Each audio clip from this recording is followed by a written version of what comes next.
Hi friends, hope everyone is doing good.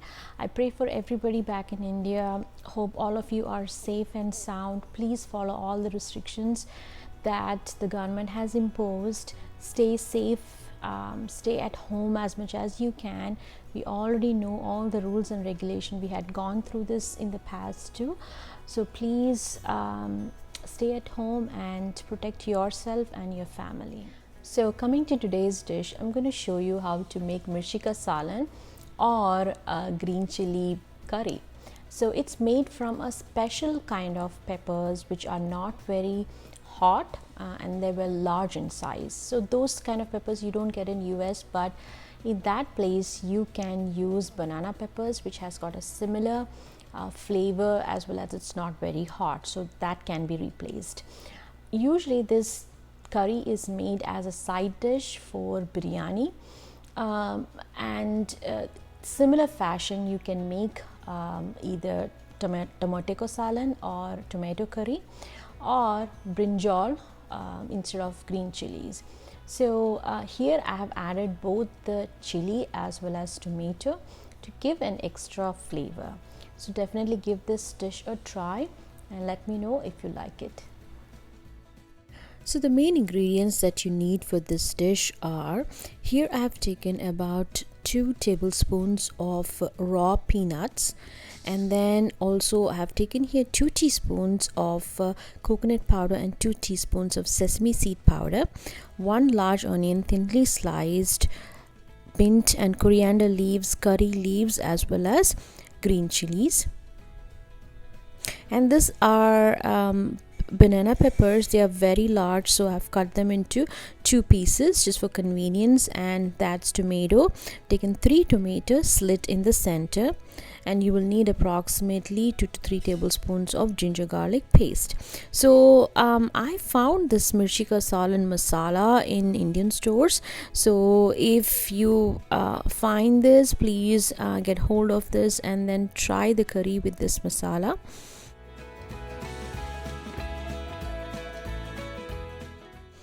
Here I've also taken 1 small lemon sized tamarind which I've soaked in water. That's the sambar that I had made earlier. So first I'm going to start by roasting all these nuts. So first goes the peanut, because peanut requires some more time to cook than the rest. And then I'm going to add the coconut powder, and again lightly roast it. You don't have to brown it, just lightly roast it. And then the sesame seeds.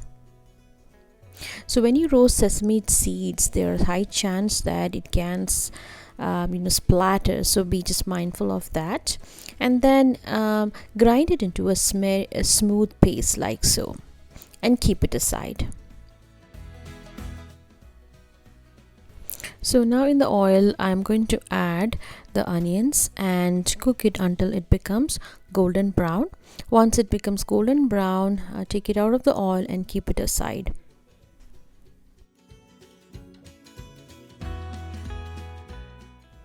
And then we will roast the banana peppers. Same oil that you have used for the onions, you can use the same oil.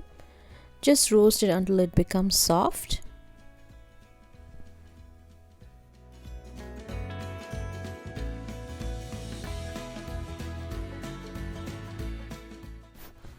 Now goes the tomatoes.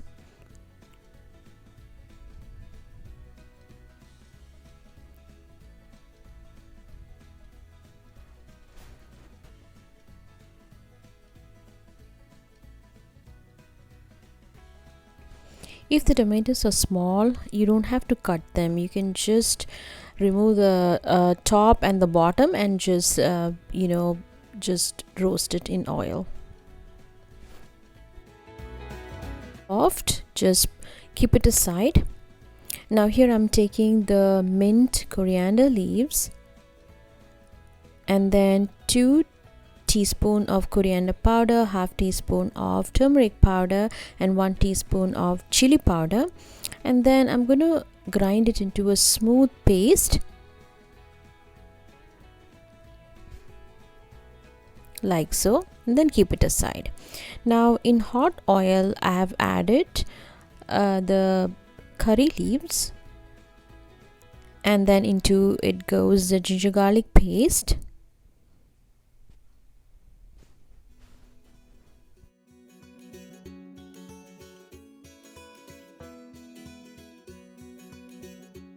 and once the raw flavor of the ginger garlic paste goes away, you will add the masalas which we have ground, and then into goes the onions which we have browned. Crush them with your fingers,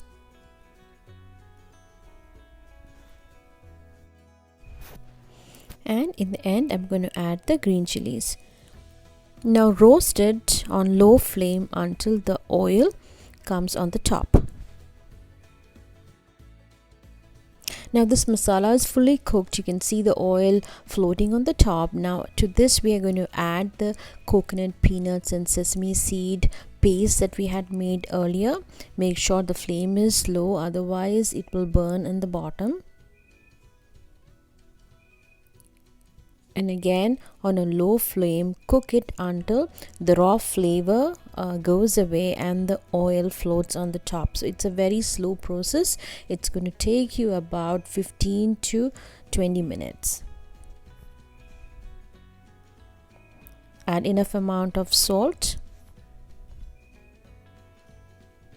and once the oil starts floating on the top, go ahead and add about 2 cups of water, because remember the gravy is going to thicken later, but do not add too much of water because we don't want the gravy to be too runny.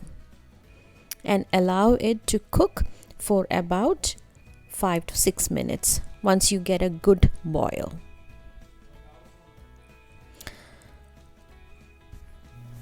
Now add the tamarind water. Do not add all of the tamarind water at once. Check the sourness on the curry, and then based upon which you keep adding the tamarind. And see how the oil is floating on the top. It took me about 5 to 6 minutes, and once this stage is achieved, you can add the tomatoes as well as the peppers, because those are already cooked, so you don't have to cook it for a long time.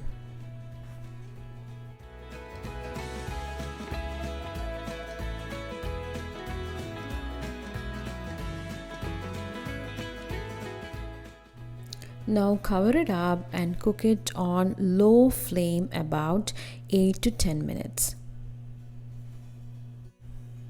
So while that's cooking, I'm going to make some Bagara Khana. For this I've taken half onion thinly sliced, mint leaves as well as coriander leaves, and for garam masala I've taken cardamom, cinnamon, 1 bay leaf and stone flower, and here I have the ginger garlic paste.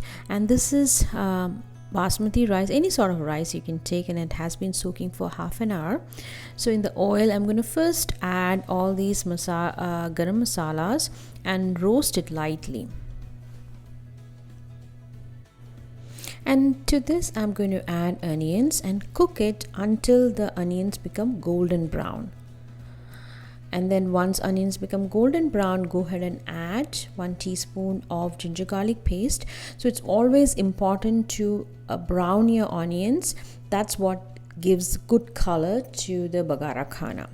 And into this I'm going to add the coriander leaves, mint leaves as well as the green chilies. Give it a good stir and add water. So for each glass of rice you will add 1.5 glass of water. Remember, it has been soaking, the rice has been soaking for half an hour. If it is not soaking, then you need to double the amount, meaning for 1 glass, 2 glass of water.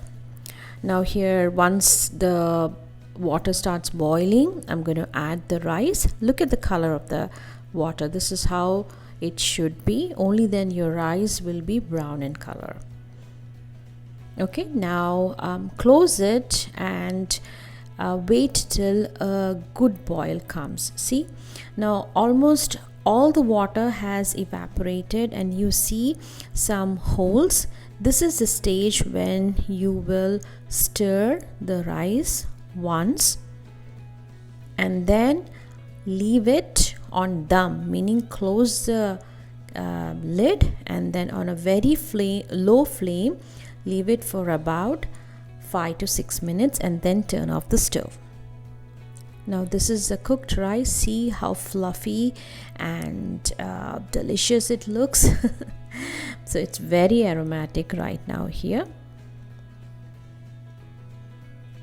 And then I'm going to close it and keep it aside. Meanwhile, our curry is also cooked. See on the back, I have placed a small piece of coal. So this coal I'm going to use to give a smoky flavor to the curry.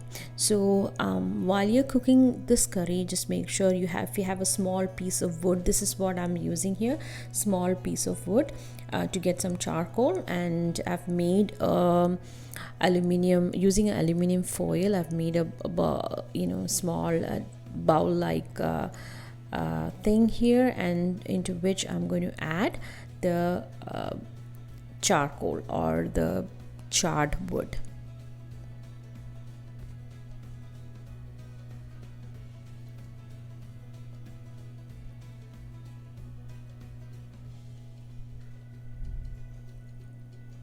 The curry is cooked at this point, so we have to just smoke it. So in the center, go ahead and put that bowl, and into which I'm going to add the charred wood.